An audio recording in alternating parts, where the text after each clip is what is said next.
my name is Nicolas Gerard and I work as a policy officer at the European Commission, specifically at DG INTPA, INTPA meaning international partnerships, so it is the DG basically in charge of our external development policy of the EU.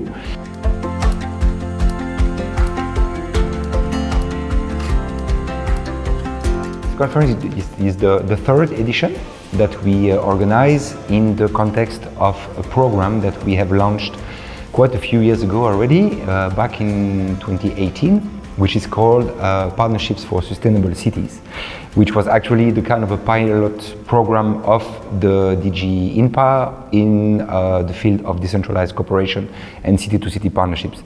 So we have launched this program very successfully that led to 57 different projects between European local authorities and local authorities in our partner regions, in Africa, in Latin America, in Asia, in North Africa, and we have decided that it would be interesting to create this kind of community of practitioners in the context of that program. I would say the main thread of this third edition is really that there is a little bit of paradigm shift happening as far as EU development policy is concerned. Clearly the world is changing. We can see that every day in the news. And of course, the external action and the development action of the EU has to adapt to those new realities. And the idea was basically to have this collective reflection on what can be the role and the place of local authorities, cities, municipalities in this new architecture of when it comes to EU development policy. So this is really the main, I would say, topic. The cooperation at the local level, including decentralized cooperation, has a lot of specific added values and specificities that make it quite unique.